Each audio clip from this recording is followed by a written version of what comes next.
राधे राधे। जय श्री कृष्ण। आप सभी दर्शकों का आपके अपने चैनल धार्मिक कथा और कहानियों में मैं आप सबका हार्दिक स्वागत करती हूँ। आज आप सुनेंगे ज्येष्ठ मास महात्म्य का 21वां और अध्याय। अध्याय शुरू करने से पहले सर्वप्रथम भगवान श्री हरिविष्णु का ध्यान करते हुए कथा का श्रवण कीजिए। दत्तात्रेय जी राजा पुलिन से कहने लगे कि हे राजन, सुनिए, मैं विधि पूर्वक आपको एकादशी का व्रत कहता हूँ। हे निप्र, एकादशी के दिन प्रातःकाल उठकर शौच विधि को करें। तदंतर काष्ठ के दातुन को त्याग करके पके हुए पत्तों से दांतों को शुद्ध कर लें। नदी में मंत्र पाठ पूर्वक पंचगव्य से स्नान करें। संध्या आदि कर्म करके स्वच्छ वस्त्र धारण करके अब घर को जाएं। तदगूलर के एक पात्र में उत्तर मुख खड़े होकर जल को भरें और देश काल का उच्चारण करके ब्राह्मणों को प्रणाम करके कहें कि हे देवेश, आज मैं भक्ति पूर्वक आपका व्रत करूंगा। और फिर हे राजन, दशमी के दिन दूसरे का घर का अन्न 2 बार भोजन करना, मांस, शराब, शरीर में तेल लगाना त्याग दें। तदंतर हैविष्य के अतिरिक्त और सभी पदार्थ आमिष अर्थात न खाने के योग्य कहे गए हैं। अतः इस दिन पतन से थोड़ा सा हैविष्य का ही भोजन करें। रात्रि में कथा का श्रवण तथा गीत आदि के द्वारा जागरण करें। तत्पश्चात सूर्योदय होने पर निर्मल जल से स्नान करें। पूजा गृह में आकर संध्या आदि नित्य कर्म करें और एकादशी के दिन चित्त में किसी प्रकार का कोई विकार नहीं उत्पन्न होना चाहिए तथा प्राकृत विषयों में अपने मन को लगावे। विष्णु सहस्त्र नाम का पाठ करके तुलसी दल से भगवान विष्णु का इस दिन पूजन करें तथा पुरुष सूक्त और पावन मंत्रों से जनार्दन भगवान का अभिषेक करें। औषधि, मिथ्या भाषण, शयन, स्त्री के साथ वार्तालाप, क्रोध, कटु वचन, आलाप, काष्ठ के दांतों से दांतों का मंजन करना, एकादशी व्रत के फल को चाहने वाला मनुष्य इन सभी कर्मों को इस दिन ना करे और प्रत्येक पहर भगवान विष्णु का पूजन करना चाहिए। इसी तरह गाना बाजा बजाते हुए सारा दिन और रात्रि व्यतीत कर देनी चाहिए। इसी प्रकार से एकादशी पर उत्सव आदि मनावे। फिर द्वादशी के दिन प्रातःकाल जितने समय की द्वादशी बची हो उतने समय की शेष द्वादशी से भक्ति युक्त चित्त से एकादशी व्रत का पारण करें। द्वादशी में पारण न करने से पुण्य की हानि अवश्य होगी, इसीलिए सर्वपतन से द्वादशी में पारण करना शुभदायक है। जो मनुष्य असमर्थ हो उनको 12 ब्राह्मणों को ही भोजन करा देना चाहिए। पूजन सामग्री से पूजन करके तपस्वी को भोजन करा देना चाहिए। तृप्ति पर्यंत शर्करा युक्त पायस या भोजन और श्रेष्ठ ब्राह्मणों को मौन पूर्वक भोजन कराकर स्वयं भी भोजन कर लेवें। पराया अन्न आमिष आमिष न खाने योग्य चीजों को कहा जाता है। मांस, उड़द, तेल, स्त्री सेवन, मधु, औषधि, दूसरों की चुगली करना, हिंसा, कांसे के बर्तन में भोजन करना, पान खाना, हजामत बनाना और 2 बार भोजन करना, इन सब बातों को द्वादशी को त्याग दें। राजन, सभी व्रतों में यह उत्तम व्रत 3 दिन में साध्य होता है। हे नृपश्रेष्ठ, एकादशी के दिन भोजन नहीं करना चाहिए। अन्न का तो सर्वथा त्याग कर देना चाहिए। एकादशी को अन्न खाने से नरक में जाते हैं। द्रव्य पदार्थ जल, लवण जहाँ अग्नि में प्रकोप जाते हैं वहां उसी को लवण कहते हैं। अन्न धान्य से सिद्ध जो अन्न है वह इसमें नहीं लिया जाता। जो मोहवश एकादशी के पारण के समय पर्याप्त द्वादशी को धान्य का भोजन करते हैं वह चंद्रन व्रत करके पाप से मुक्त होते हैं। हे राजन, जो तुमने मुझसे पूछा उसका तुम्हें उत्तर मैंने दे दिया। यह सुनकर राजा पुलिन कहने लगे कि हे तात, आपने जो परम अद्भुत रहस्य मुझसे कहा है उसके अनुष्ठान के लिए मुझ में शक्ति नहीं, क्योंकि मेरा शरीर अत्यंत ही जर्जर हो गया है। इसलिए आप कृपा करके इसके सार को ठीक ठीक से कहिए। भगवान, सार पदार्थ समस्त कर्मों के होते हैं। यह सुनकर दत्तात्रेय जी बोले कि हे महाभाव, अब मैं तुमसे परम अद्भुत रहस्य कहता हूँ जिसके अनुष्ठान मात्र से समस्त कार्य सफल होते हैं। हे राजन, ज्येष्ठ मास के शुक्ल पक्ष की एकादशी को तुम निर्जला व्रत करो। इस व्रत को करने से सब पूर्ण हो जाता है, इसमें संशय नहीं। यह सुनकर राजा पुलिन बोले कि हे दत्तात्रेय जी, ज्येष्ठ मास की एकादशी निर्जला क्यों हुई? तब दत्तात्रेय जी कहने लगे कि हे राजन, प्रथम राजा प्राचीन वही ने एकादशी के दिन संपूर्ण व्रत जल रहित किया था, इसीलिए यह एकादशी जल वर्जित हुई। निर्जला नाम से प्रसिद्ध यह एकादशी समस्त पापों का नाश करने वाली कही गई है। यह कह के दत्तात्रेय जी वहां से चले गए। तत्पश्चात राजा पुलिन ने भी इस एकादशी का विधि पूर्वक व्रत किया। इसी एकादशी व्रत के अनुष्ठान मात्र से राजा पुलिन अपने दूसरे जन्म में प्रहलाद के नाम से भगवान के श्रेष्ठ भक्त और हिरण्यकश्यप का पुत्र हुआ। श्री वेद व्यास जी इस बात को बताते हुए भीमसेन से कहते हैं कि हे भीमसेन, यह प्राचीन इतिहास मैंने तुमसे कह दिया। इस इतिहास के श्रवण मात्र से तुम्हारे सब संशय दूर हो जाएंगे। अब तुम मुझसे क्या सुनना चाहते हो? यह सुनकर भीमसेन कहने लगे कि हे पितामह, आपकी कृपा से सब मोह नष्ट हो गया। मेरा और मुझे स्मरण शक्ति मिली। इस व्रत को करने के लिए मैं तैयार बैठा हूँ। निसंदेह आपके वचन का पालन करूंगा। स्कंद जी इस कथा को सुनाते हुए ऋषियों से कहते हैं कि हे ऋषियों, वेद व्यास जी के कथन के अनुसार इस व्रत को भीमसेन ने किया और चक्रपाणी भगवान विष्णु की कृपा से वह सब पापों से मुक्त हो गया। इस प्रकार श्री ज्येष्ठ मास महत्व निर्जला एकादशी व्रत वर्णम 21वां अध्याय संपूर्ण हुआ। बोलिए श्री हरि विष्णु भगवान की जय। आइए अब हम आपको रामेश्वर क्षेत्र की महिमा का श्रवण कराते हैं। राम जी के द्वारा सेतु के क्षेत्र में रामेश्वर लिंग की स्थापना कैसे हुई, इस कथा का श्रवण करेंगे। ऋषि बोले सूत जी कि हे महाभाग्य सूत जी, सब प्राणियों का उपकार करने वाले सूत जी, आपने इस पुराण की कथा सुनाकर हम लोगों पर बड़ा ही अनुग्रह किया। दशरथ नंदन श्री रामचंद्र जी के जिस प्रकार शिवलिंग की स्थापना की, उसको हम लोग आपसे सुनना चाहते हैं। यह सुनकर सूत जी ने कहा कि वानरों की सेना के साथ महेंद्र गिरी पर आकर लक्ष्मण के सहित मां बलि श्री रामचंद्र जी ने समुद्र का दर्शन किया। तत्पश्चात अपार समुद्र के ऊपर सेतु बांधकर उसी के मार्ग से श्री रघुनाथ जी रावणपुरी लंकापुरी को गए। वहां पहुंचने पर सूर्यास्त हो गया। पूर्णिमा के प्रदोष काल में सेना सहित श्री रामचंद्र जी सुमल पर्वत पर आरूढ़ हो गए।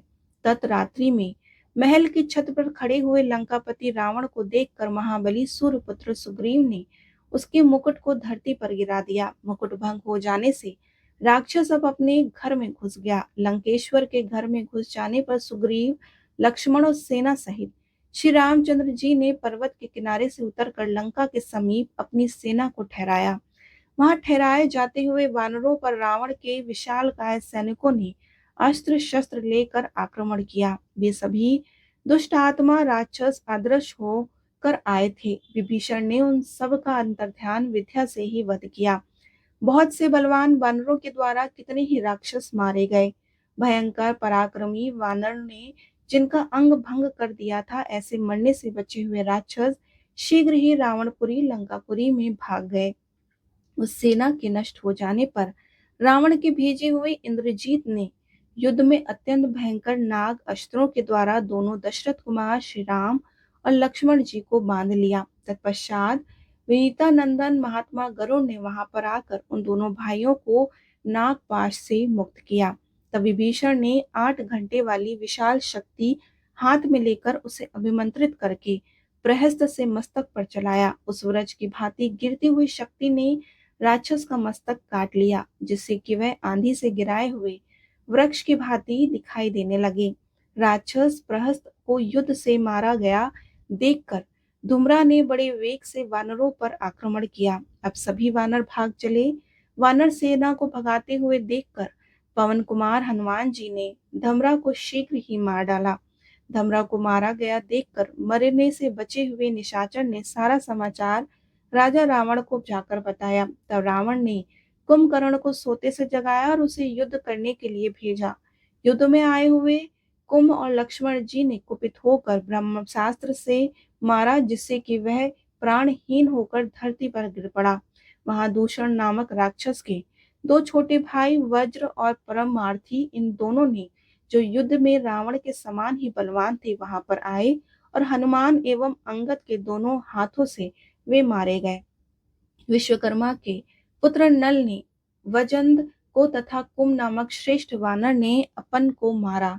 लक्ष्मण जी के अतिकाय और त्रिशरा का वध किया। सुग्रीव ने देवांतक तथा रांत को मौत के घाट उतारा। हनुमान जी ने कुंभकर्ण के दोनों पुत्रों को मार डाला। विभीषण ने खर के पुत्र मकरा का वध किया। तदंतर रावण ने इंद्रजीत को युद्ध के लिए भेजा। इंद्रजीत ने दोनों भाई राम और लक्ष्मण को मोहित किया। इतने में ही अंगद ने उसके रथ के घोड़ों को मार डाला। वाहन शून्य हो जाने पर वह आकाश में स्थित हो गया, जिसके प्रहार से घायल हुए कुमुद, अंगद, सुग्रीव, नल और जमवाल आदि के साथ प्रायः सभी वानर धरती पर गिर पड़े। इस प्रकार सेना सहित श्री राम और लक्ष्मण को युद्ध में घायल करके महाबली मेघनाद आकाश में अदृश्य हो गया। तब विभीषण ने इवा को कुलभूषण श्री रामचंद्र जी से बारंबार प्रणाम करके हाथ जोड़कर उनसे कहा। विभीषण ने कहा कि हे प्रभु, कुबेर की आज्ञा से एक गहक आपकी सेवा में यह दिव्य लेकर उपस्थित हुआ हूँ। हे महाराज, इसे कुबेर अंतर्ध्यान विद्या से अदृश्य हुए प्राणियों को देखने के लिए आपको अर्पित कर रहे हैं। इसको आंख में लगा लेने से आप आकाश में अदृश्य हुए प्राणियों को भी देख सकेंगे। जिसके लिए आप यह जल देंगे, वह भी उन प्राणियों को देख सकेंगे। तब बहुत अच्छा कहकर श्री रामचंद्र जी ने आदरपूर्वक विभीषण से उस जल को ग्रहण किया और फिर उस जल को अपने नेत्रों को धोया। तत्पश्चात महाबली लक्ष्मण, सुग्रीव, जवान हनुमान, अंगद, मेघ, नील तथा अन्य जो वानर थे, उन सभी ने श्री रामचंद्र जी के दिए हुए जल से अपने नेत्रों को धो डाला। तब उन्होंने आकाश में छिपे हुए वीरवर मेघनाद को देखा। दृष्टि पर जाने पर सुमित्रा नंदन लक्ष्मण ने उस पर आक्रमण किया। तब लक्ष्मण और मेघनाद में अत्यंत विचित्र और आश्चर्यजनक युद्ध हुआ। तीसरे दिन बड़े ही प्रयास से महाबली लक्ष्मण के द्वारा मेघनाद युद्ध में मारा गया। अपने प्रिय पुत्र के मारे जाने पर रावण को बड़ा ही क्रोध हुआ। रावण बहुत सी सेना के साथ लेकर रथ पर बैठकर अब नगर से बाहर निकला। तब इंद्र, सारथी, मालती, हरे घोड़े जूते हुए सूर्य के समान तेजस्वी रथ के साथ श्री रामचंद्र जी की सेवा में उपस्थित हुए धर्मात्मा में श्री राम ने इंद्र के भेजे हुए उस रथ पर सवार होकर युद्ध में ब्रह्मास्त्र का प्रयोग करके राक्षस राज रावण के सभी मस्तक को डाले। रावण के मारे जाने पर देवताओं और ऋषियों ने दशरथ नंदन श्री राम को आशीर्वाद देकर उनकी जय जयकार की और अत्यंत ही संतुष्ट होकर भगवान का स्तवन किया। सिद्धियों और विद्याधर ने कमल नयन श्री रामचंद्र जी पर फूलों की वर्षा की। तब श्री रामचंद्र जी ने उन देवताओं, वानर सैनिकों तथा सीता और लक्ष्मण जी के साथ लंका में विभीषण को राजा के पद पर अभिषिक्त करके पुष्पक विमान पर आरूढ़ होकर गंधमादन पर्वत पर आए। गंधमादन पर्वत पर विधेय नंदिनी सीता जी की अग्नि परीक्षा के द्वारा उनकी शुद्धि की गई। तद दंडकारण्य में निवास करने वाले मुनि अगस्त्य जी को आगे करके मैं जानकी वल्लभ श्री रामचंद्र जी का दर्शन करने के लिए आई। उनकी स्तुति करने लगी। मुनि बोले, स्तुति करते हुए संपूर्ण लोकों पर अनुग्रह करने वाले आप भगवान श्री रामचंद्र जी को नमस्कार है। आपने इस संसार को रावण से शून्य करने के लिए अवतार लिया है, आपको नमस्कार है। ताड़ का संहार और विश्वामित्र के यज्ञ की रक्षा करने वाले आपको नमस्कार है। मारीच को जीतने वाले, सुबाहु को प्राण हरण करने वाले श्री राम आपको नमस्कार है। आपके चरणाविद की धूलि अहिल्या को मुक्ति देने वाली है। आपने भगवान शंकर के धनुष को लीला पूर्वक भंग किया, आपको नमस्कार है। हे मिथिलेश कुमारी, सीता के पाणी ग्रहण संबंधी उत्सव से सुशोभित होने वाले आपको नमस्कार है। रेणुका नंदन परशुराम जी को पराजित करने वाले आपको नमस्कार है। कई के दो वरदान से विवश हुए पिता के वचन को सत्य करने वाले, उनके वचनों को सत्य करने के लिए सीता और लक्ष्मण के साथ वन की यात्रा करने वाले आपको नमस्कार है। भरत की प्रार्थना पर उन्हें अपने चरणों की युगल पादुका समर्पित करने वाले आपको नमस्कार है। सर्वमुनि को अपने परम धाम की प्राप्ति कराने वाले आपको नमस्कार है। वीरा राक्षस का संहार करने वाले तथा गद्र राज जटा को अपना सखा बनाने वाले आपको नमस्कार है। माया से मृग का रूप धारण करके आए हुए महाक्रूर मरीच की शरीर को अपने बाणों से विदन करने वाले आपको नमस्कार है। रावण से हरी गई सीता को छुड़ाने के लिए जिन्होंने युद्ध में अपने शरीर का त्याग कर दिया, उन ताइयों को अपने हाथ से दाह संस्कार करके लेवल के मोक्ष पद को प्रदान करने वाले आपको नमस्कार है। कवन का संहार करने वाले आपको नमस्कार है। शबरी ने आपके चर अवि का पूजन किया। आपने सुग्रीव के साथ मैत्री जोड़ी है तथा बाली नाम के वानर को आपने वध किया है, आपको नमस्कार है। वरना समुद्र में सेतु निर्माण करने वाले आपको नमस्कार है। समस्त राक्षसों का संहार तथा रावण का प्राण हरण करने वाले आपको नमस्कार है। आपके चरणामृत संसार सागर से पार उतारने के लिए जहाज है, आपको नमस्कार है। भक्तों की पीड़ा को दूर करने वाले हे स्वरूप आप श्री रघुनाथ जी को नमस्कार है।